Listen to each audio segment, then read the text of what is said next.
remember a time when we were speaking ad nauseum about the ozone layer? When we used to hear stories back in the 80s and 90s about how terrible the environment was until the Clean Air Act was passed in the 1960s. That hyperindustrialization, while it benefited the titans of industry, also wreaked havoc on our country. And because of that, many looked around through the haze and pollution and said, we have to do something about it. Well, now, here we are, where the climate crisis has absolutely reached us, where every season wildfires are out of control, costing billions of dollars worth of damage, as do superstorms that wreck homes to the point where insurance companies no longer want to insure or offer insurance in coastal regions. But the MAGA regime, the MAGA machine, they don't care. They want us to chew the air. Get ready, folks, because there is so much to unpack today on The Danielle Moodie Show, and I am so grateful you are here. Let's get into it.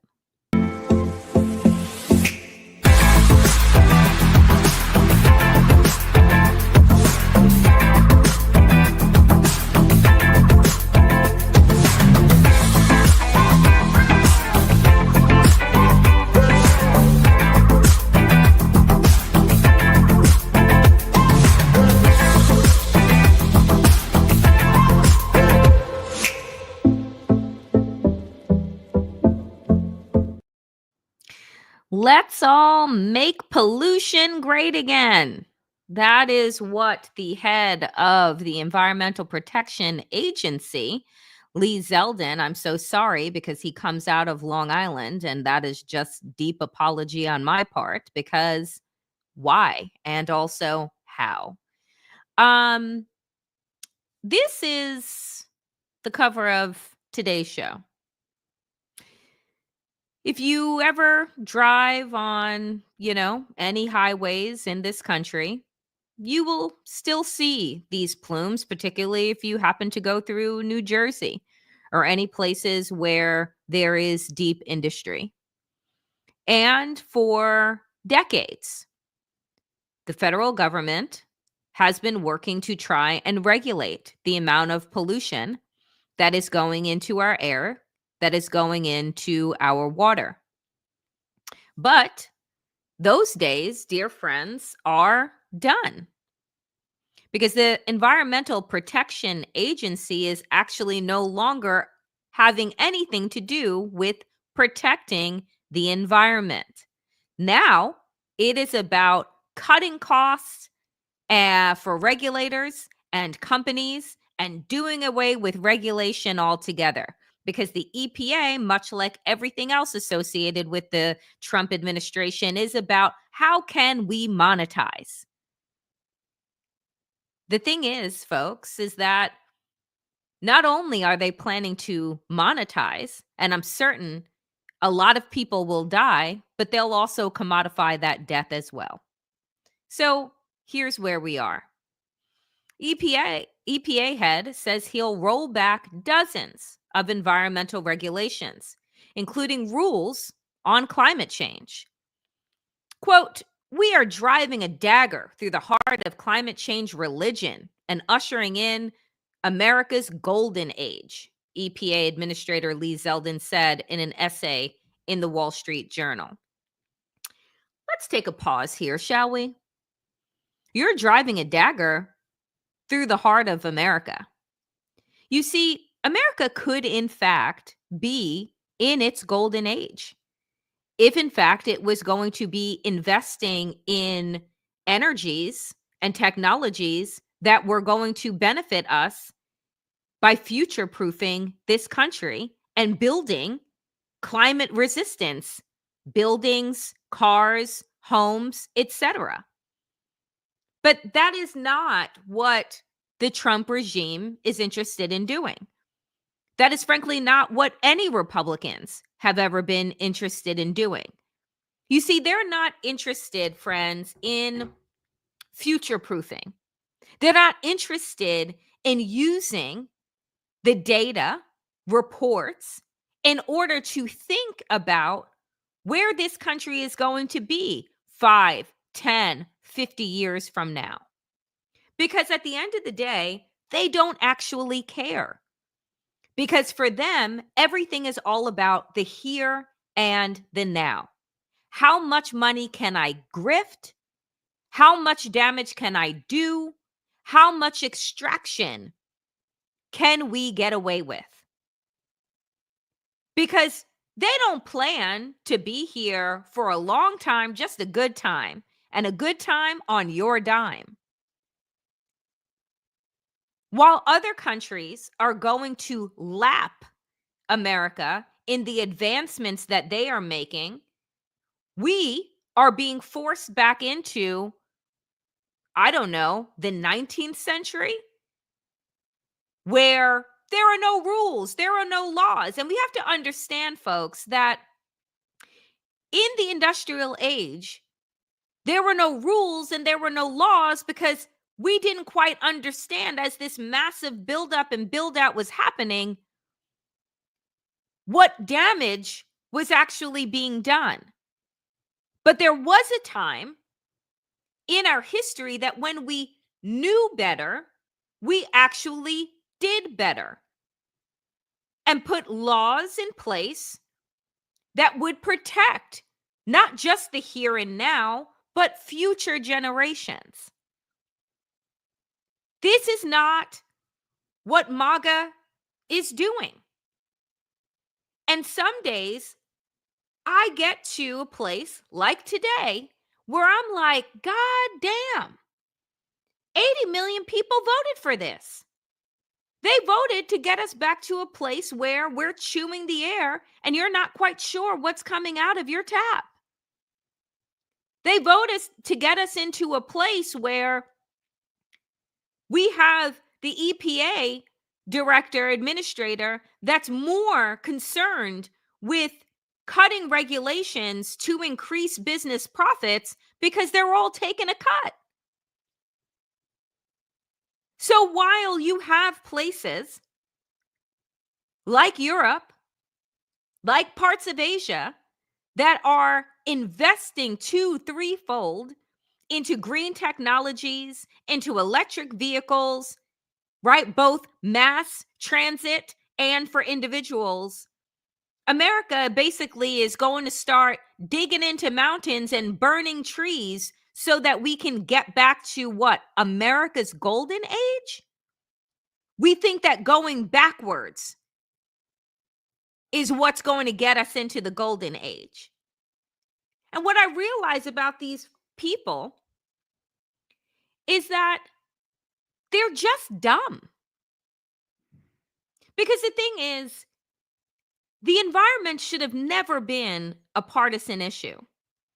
We only have one planet that we know of, one planet that we can live on right now.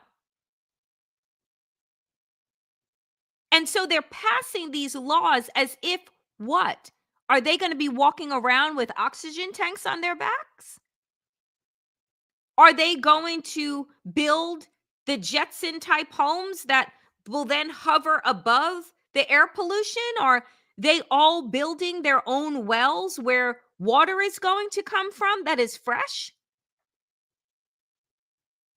I never understood the idea that you are who you think that you're spiting by harming the environment that is now fighting back and fighting back in the form of unprecedented weather events that happen multiple times every season. Damn near all of California was on fire in January, and now it's receiving, guess what? Unprecedented amounts of rain. As we head into the summer months, we are going to be facing superstorms and mega storms once again, as this administration has decided to defund FEMA, which is largely there to help in rural areas in these red states that are wildly impacted by these weather events. So when people lose their homes, which they do, not only are insurance companies bailing out of coastal areas and areas that they deem too risky to insure,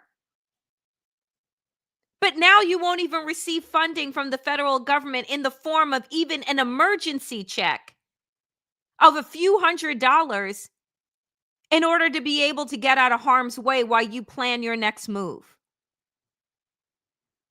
Everything that this regime is offering, I feel like, brings us to certain death. Like, it's like when you're playing Monopoly, right? And there are the different places that you can go around the board. It's like I feel like the MAGA regime needs its own board, but you're not accumulating anything. You're just picking up, well, if you go to Wall Street, you pick up fucking debt. If you go to Main Street, you pick up measles. If you go right cross town, you pick up mercury poisoning. Like everywhere you go, it's like the poison box. And I got to tell you, there are not enough masks and bottled water in order to keep us all safe. Because I continue to say that billionaires manufacture the problems and then turn around and sell you the solutions. So they're going to go ahead and poison the water, poison the air, and then turn around and sell you bottled water and bottled air. There was a meme that I saw earlier in the week. It's one of those memes where the aliens, right, are like sitting around watching the season finale of Earth. And they're like, isn't it crazy? They poison their food and then they grow this other food called organic that's not poisoned that they trick them into spending more money on. Man, humans are fascinating.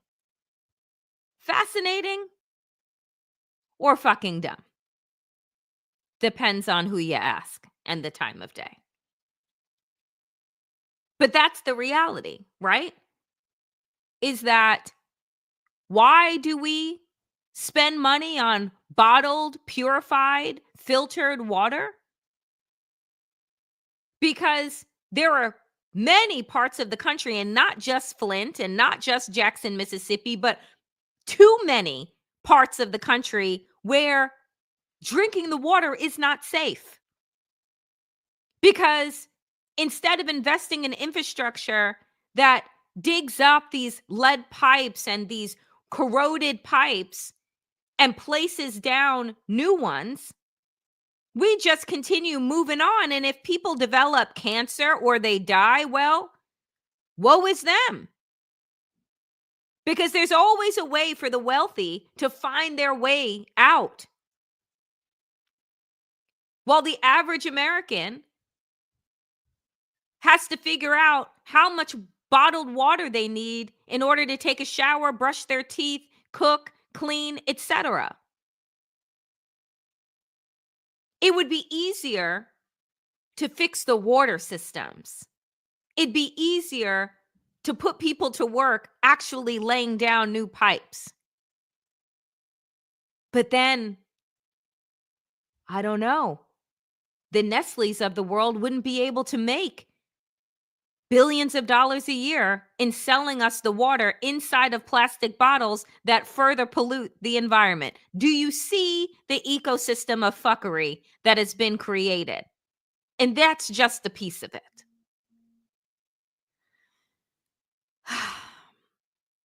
So, Zeldin says what he has to say with regard to America's golden age.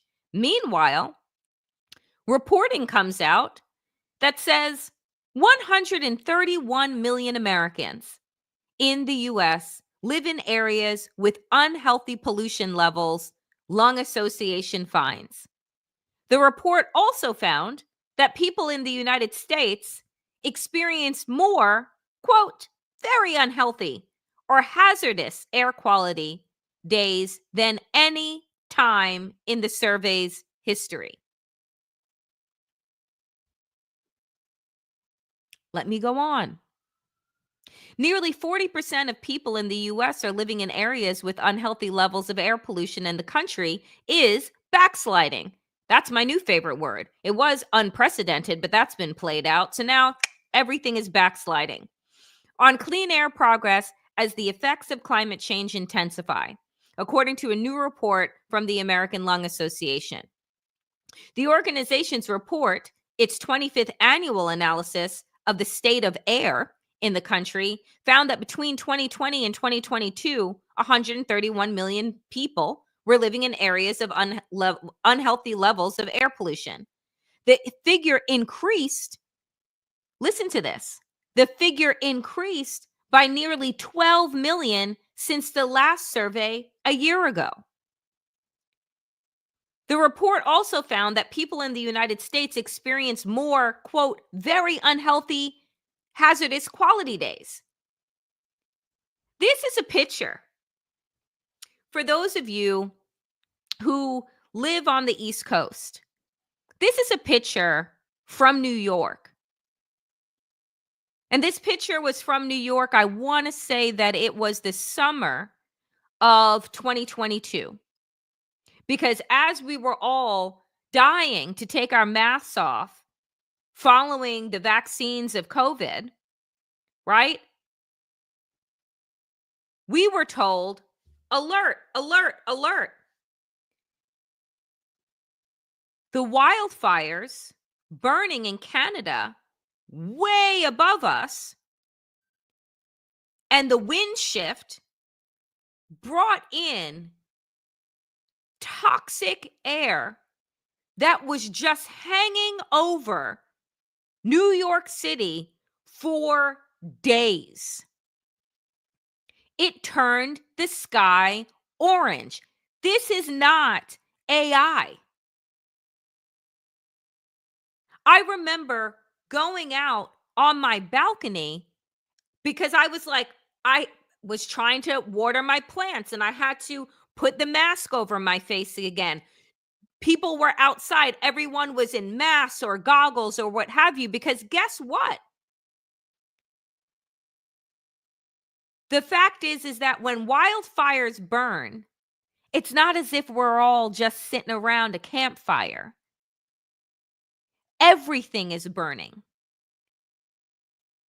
When homes burn, cars burn, cities burn, buildings burn, you're burning toxins. There are cancerous carcinogens that are going into the air. Thank you, Ursula. She said June 6, 2023. I could not remember what the date was, but I knew it was summer and my COVID brain could not recall. So thank you for that. It's not just trees that are burning is the point. And so the color of this sky were all the particles, all the toxins that were just hanging there. I think about often when the planes hit the Twin Towers on 9/11 and we watch the building burn and then watch them collapse.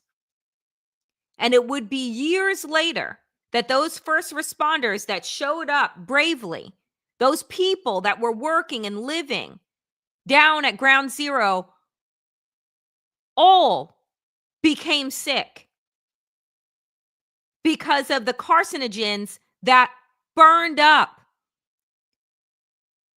when that building collapsed exploded, etc.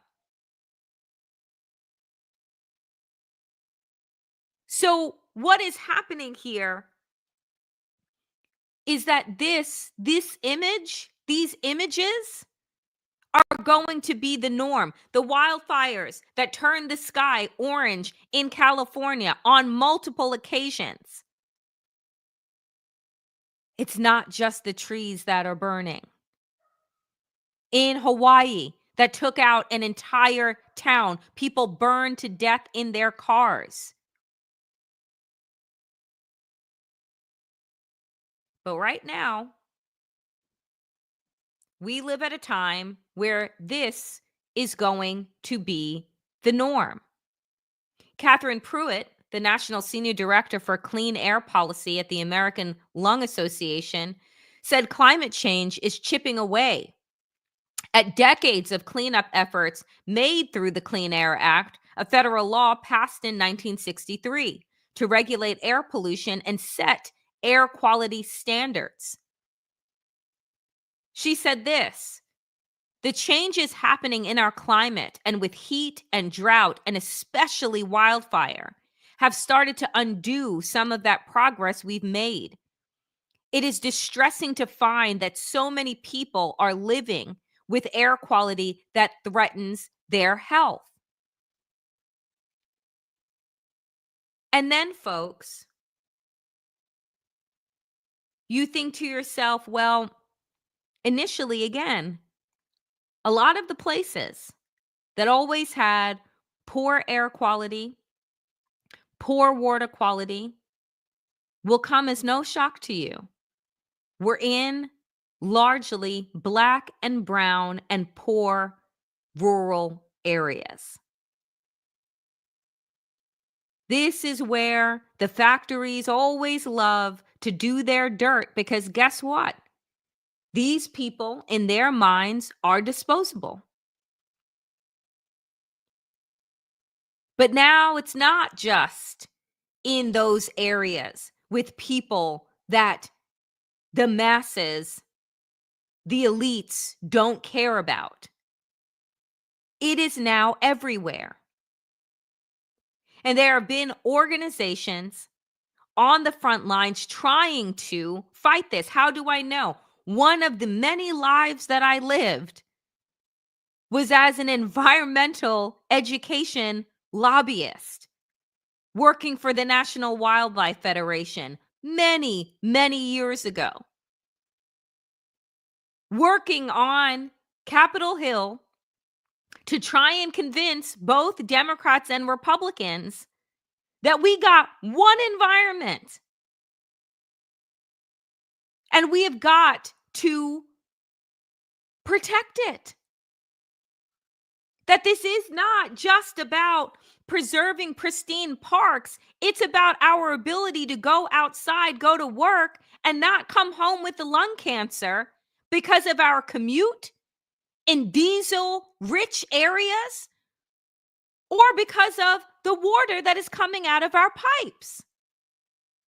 I used to tell young children when teaching them about the environment that the environment is not the place you go, it is the place you are living in. And while I was trying to get young kids to realize that, I didn't also recognize until I started working in this field that adults didn't get it either.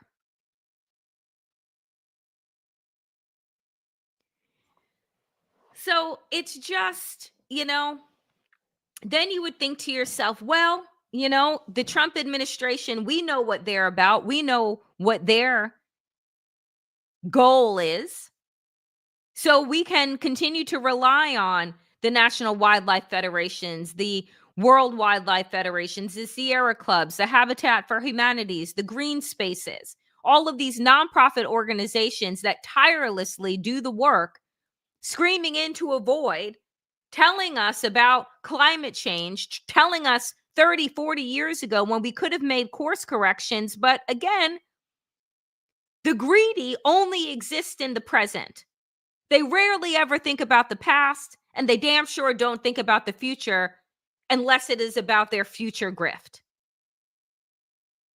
But you would think, okay, well, what are we going to be doing? What is this administration going to be doing aside from doing away with 30 plus regulations that would limit pollution, that would maximize and think about future health? What else are they up to? Oh, I'm so glad you asked. This is a real headline, folks. Trump's FBI moves to criminally charge major climate groups. The Trump administration is targeting climate organizations that received a Biden era grant. So, not only are they not interested in actually protecting our health, but now they are going after nonprofit organizations and telling the Citibanks of the world and big banks to freeze funding to places like Habitat for Humanity and others, in saying that there is quote unquote fraud. It's bullshit. It is a witch hunt, and it is to get these places to shut down. So guess what? There is absolutely no recourse. Tell me again that they're not trying to kill us. And by the way, try is doing a lot of heavy lifting. They actually are. Their goal is to just kill us all. The FBI has told Citibank that recipients of EPA climate grants are being considered as potentially liable for fraud. That is, the Trump administration wants to criminalize work on climate science and impacts. An incoming administration not only cancels federal grants, but declares recipients as criminals. All these grantees applied under government calls for environmental work were reviewed and accepted. Trump wants to jail them.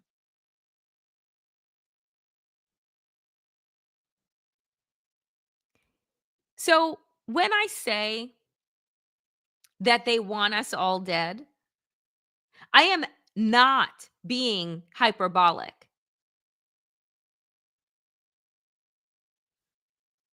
This is a catastrophe. You have actual criminals and grifters projecting their fraudulent behavior on those that are literally, quite literally, doing the Lord's work. And saying that anybody that is working on climate science that we can all fucking see was right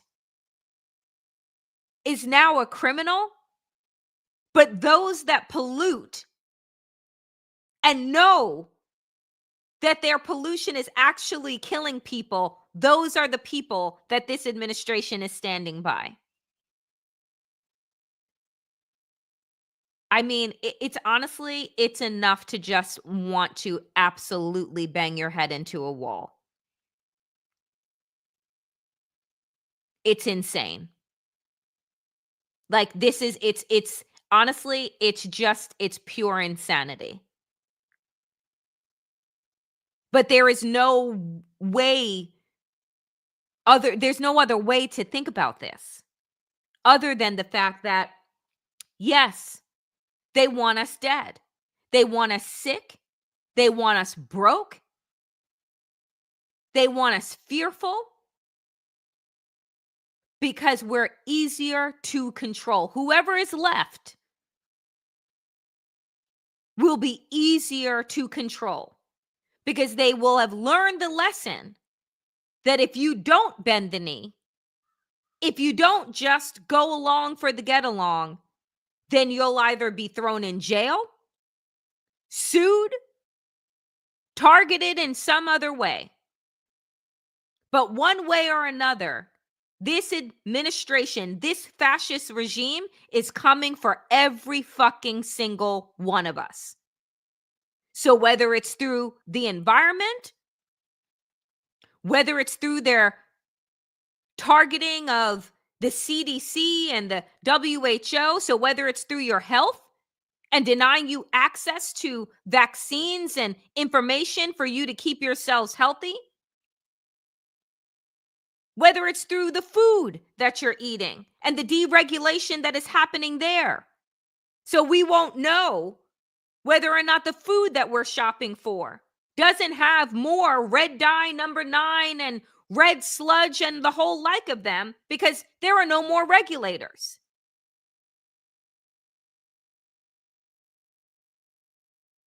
Or whether or not you're out there and you're fighting for the rights and the humanity and dignity of others. Or you just happen to be trans. One way or another, this regime is coming for every single one of us. And I need folks to truly understand that there is no way to reason ourselves out of this. There is no way to vote ourselves out of this. The lunatics are running the asylum.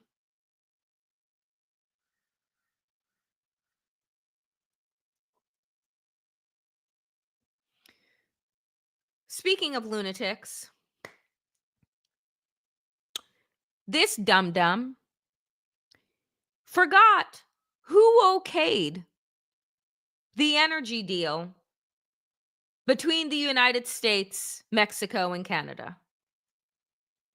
So Trump decided to take to his broke down social media platform to demand, why would our country allow another country to supply us with electricity, even for a small area? Who made these decisions and why? Well, I hope somebody tapped him on the shoulder. The decision to maintain the free flow of energy across the borders was part of the United States Mexico Canada agreement and negotiated by Trump in November 2018 during his first term. It was signed into law January 2020.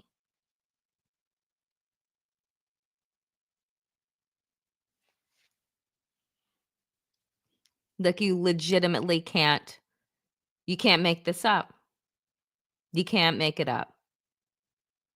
And I can't, today I have run out of laughter, to be honest, because it's just so insane.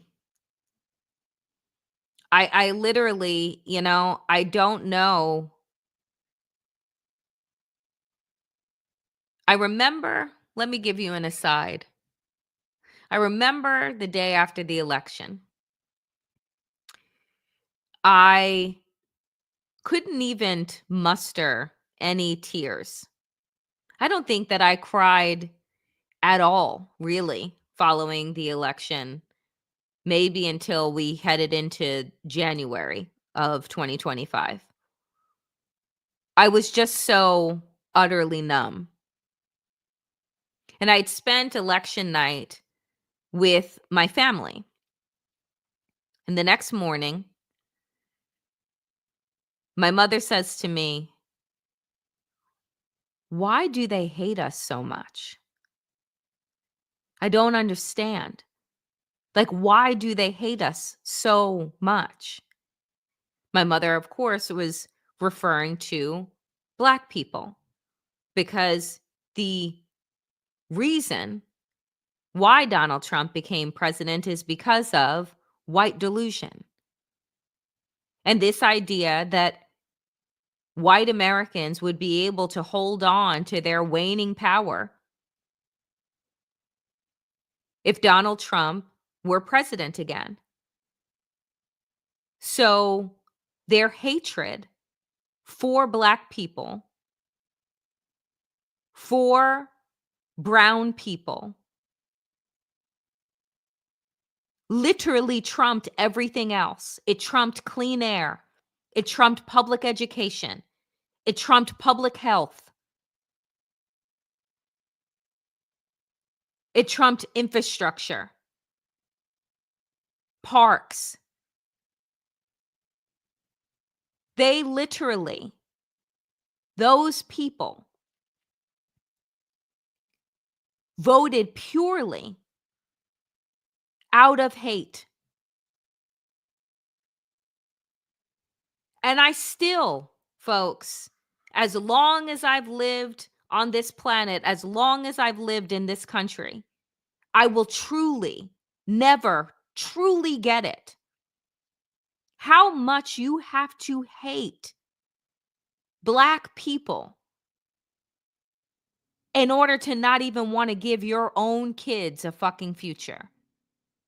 So long as those Black people down the street, in the next town over, and what have you suffer.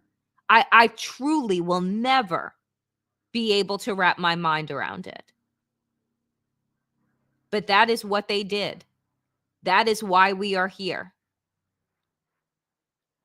It is obscene. And so many people will look for so many other excuses. No, no, no, it's not that, it's this. No, no, no, it's not that, it's this. Like, can we just finally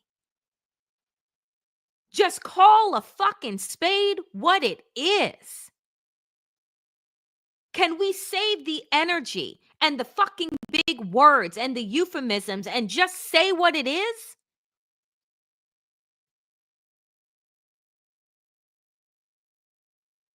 They would rather die of whiteness than live in equity. They would rather drain the swimming pools in their own towns rather than integrate.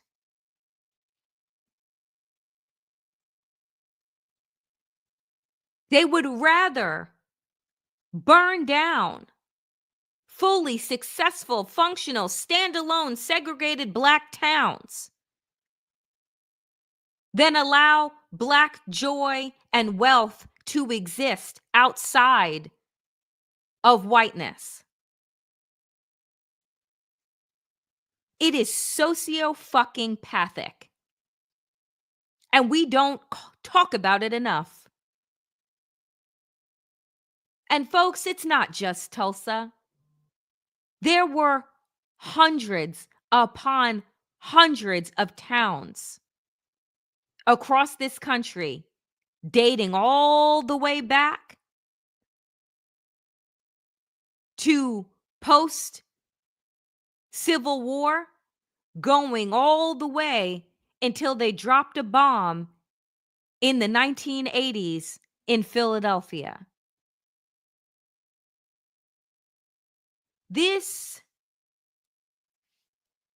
racism, this sickness, because that's what the fuck it is. It is truly a disease. Because to have that much hate inside of you, that you would fill your own pipes with poisonous water so long as you can kill the people across town, is wild fucking behavior.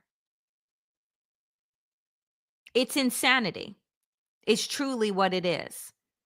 And rather than us really get to the heart of the heart and unpack that uncomfortable truth, we make up all of these excuses. And that's why we're here. I've said this before and I'll say it again today. I believe that Donald Trump is necessary because America has got to reveal its truth to itself and to the world.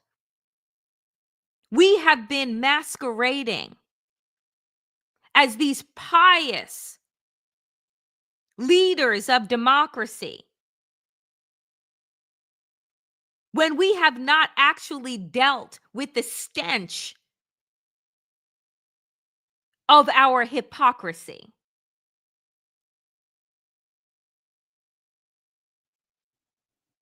Around our inability to really cure the ills of racism, because every single time we try, white Americans bring us back to ground zero.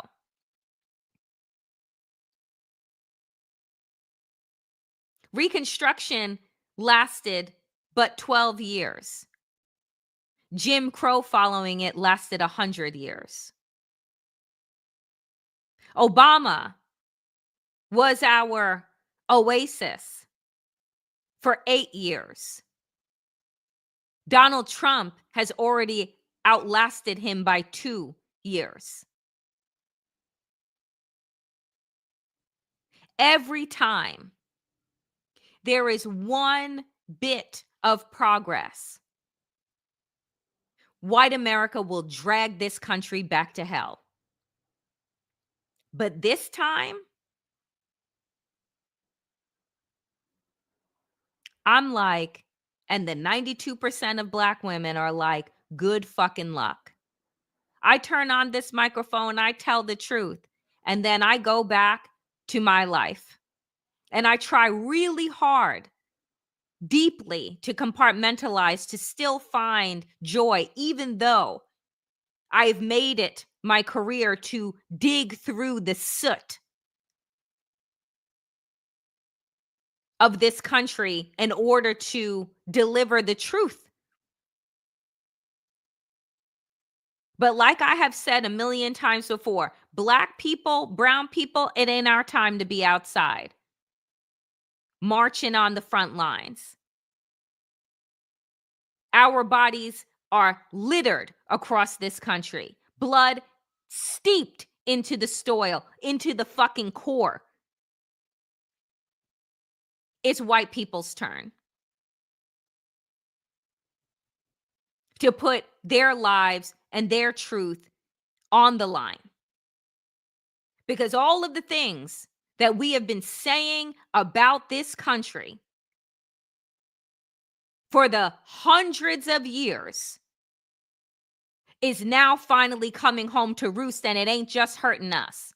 We know how to weather this storm because we've been here before. But for those white folks who have always looked out from on high, who drained their pools, called the cops on Black kids in gated communities because they were coming a little too close to what it is that they have, they are finally going to receive a taste of what we have been forced to drink for centuries. So it's other people's time to be on the front lines. The allyship doesn't just look like snaps and, go ahead, girl, go and do it. It looks like actual folks taking action on their own behalf. I saw this the other day when folks said, they're tearing up the Black Lives Matter Plaza in Washington, D.C. And there is like no protest, like nobody is out there. You know why there's no Black people who the MAGA regime is trying to provoke are not out there? Because Black Lives Matter was about saying that Black lives actually matter. Nobody wanted performative fucking bullshit. Nobody wanted Juneteenth as a holiday or painted streets or flags being flung or avatars for major corporations that take our money by day but then vote against us at night. Nobody wanted that. All we wanted was for cops to stop killing Black people. That's all. You can keep your fucking Harriet Tubman bills that we'll never see. You can keep your fucking kente cloth and kneeling in the halls of Congress. You can keep your performance. We don't give a fuck.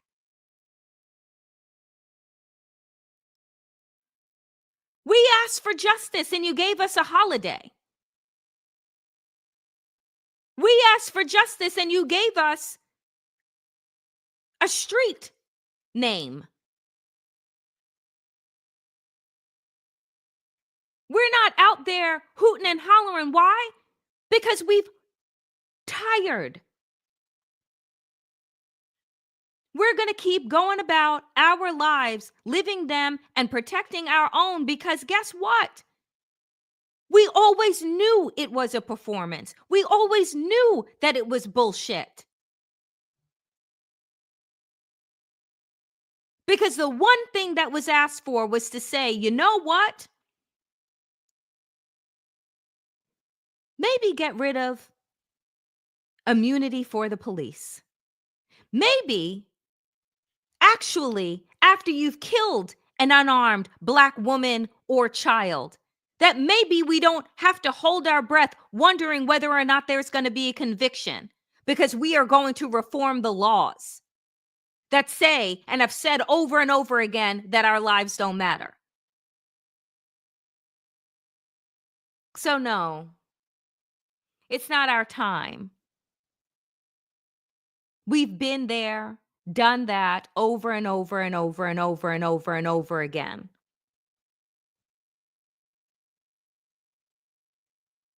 Trust me, if I was not in media, I'd be in a garden someplace, planting and being more concerned about what is coming into bloom so that I can feed myself, my family, and my friends because the government is trying all the ways to kill us.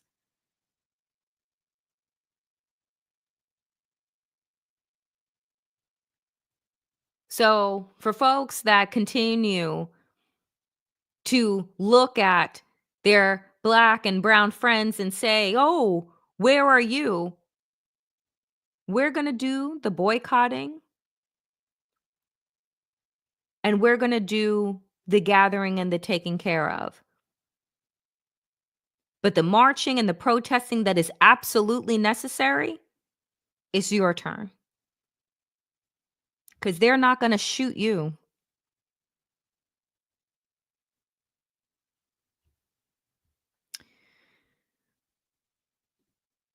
That's my off script for today.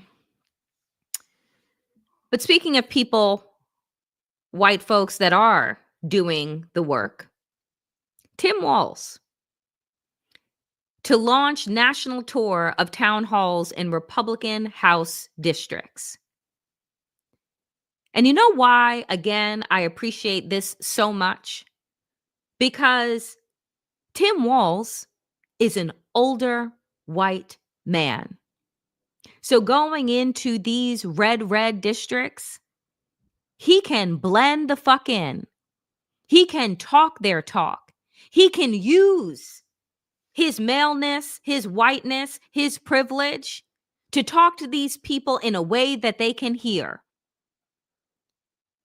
This is what I need white Democrats to be doing. Use your whiteness and your privilege to talk to the people who refuse to listen or to actually even see us. He is following what Bernie Sanders has been doing. And I encourage each and every other Democrat who is white and whose safety won't be called into question just by virtue of them getting out of a car to go into these spaces and connect with people. Because guess what? Their Republican representatives are being told not to hold the town halls anymore because their constituents are pissed. This is what it means to actually take action. Tim Walz is headed back out on the road, this time for a tour of House districts represented by Republicans who have stopped holding in-person town halls amid raucous receptions some of their colleagues have gotten across the country. Raucous, doing a lot of work in that sentence. The Minnesota governor and 2024 vice presidential candidate will start on Friday, tomorrow, in Iowa, in the district represented by Zach Nunn, then head across the border to Nebraska for the district represented by Representative Don Bacon, both of whom won tight races for re-election last year. Walz's team is already planning stops in Wisconsin, Minnesota, and Ohio for the coming weeks, with more stops expected to be added. Given his national profile after this time on the Democratic ticket last year, Walz said he felt obligated to step up. That's the kind of work that I'm talking about. That's the kind of thinking that I'm talking about, because you know what? The cameras are going to follow him. They're going to absolutely go where Tim Walz is going. And the more people that do this, that follow the Bernie Sanders blueprint, that go into these places, the more you start to change the conversation. Instead of just fucking reacting, you are doing. And yes, he probably is. He said that he's thinking about running for president. So good on him to fucking get out there and to start doing something. Because guess who else says that they may be running for president? Fucking Gavin Newsom. And we've seen what his... Don't let it come out of your mouth, Danielle, because there are some curses I will not say. But we've seen what Gavin Newsom has decided to do with his platform and his time, right? Finally, let us close out today on a good note. Another good note. Nearly 100 protesters arrested after sit-in at Trump Tower in New York City to demand release of Mahmoud Khalil. Some protesters held signs that read, "Fight Nazis, not students," "Free Mahmoud," "Free Palestine," and "You can't deport a movement." I love this picture. Not in our name. This is the Jewish organization that organizes so much around New York City and around other places. And this sit-in, again, I'm saying I am here for it. Do the work. So nearly 100 protesters were arrested Thursday following the sit-in in Trump Tower in Manhattan, demand the release of Mahmoud Khalil. The organization Jewish Voice for Peace live streamed the sit-in because they know how to work media, and they know how to get a story, showing hundreds of demonstrators packed into the building's lobby. People were heard chanting, "Free Mahmoud." That's how you use the power that you have and the privilege that you have to get messages out and across. So here is what I'll say as I close today. Which is this. One, if you have not liked and subscribed to the show, please do so. We're trying to build our numbers, build our movement. But here's my call to action. As today's show was Make Pollution Great Again. If you have the resources and the ability, I want you to look up local environmental organizations who are going to be under attack. I want you to find those organizations. And if you can't afford to give them a couple of bucks, then volunteer. Call them up and ask, how can I help? I know that you're under attack. What do you need? We need to support local nonprofits that may not exist by the end of this year. Because without grants, without donations, they will literally go out of business. So my call to action is to find those local organizations, is to go look up on the National Wildlife Federation's page. Go look up on World Federation. Go look up Greenpeace. Go look up climate action organizations in my city. Ask them what it is that they need. Everybody can't give money, but you can give time. You can use your platforms. You can volunteer. We have to rebuild locally because we don't have a government anymore. We have a weaponized machine that is pointed against the people. And I've said this before, so long as I am allowed to speak, that this speaking truth to power is legal, I will continue to do so because I truly believe that it is my calling. Because trust and believe, where I joke all the time with Wajahat on Democracy Ish, that if him and I were Republicans, we would be rich. We are not. And there are no billionaires that are throwing money at us to speak truth to power. I only wish there was. So we do this as people that believe in truth, that believe in justice, and we do what we can with the platforms that we have, whether big or small.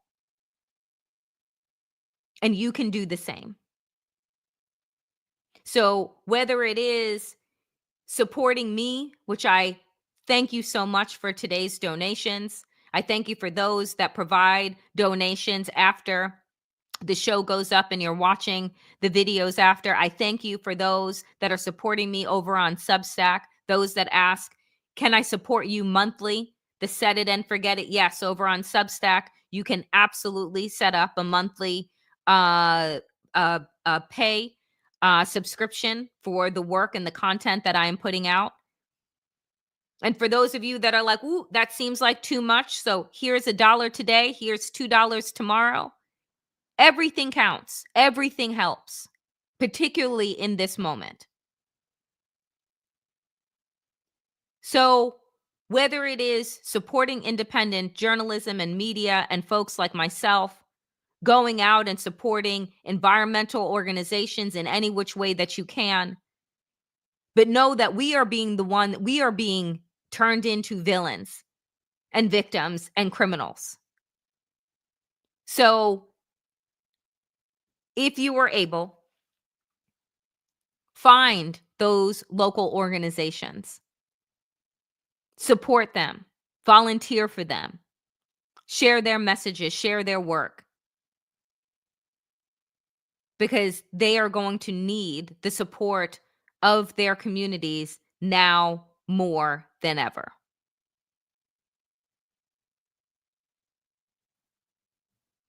And Brianna, again,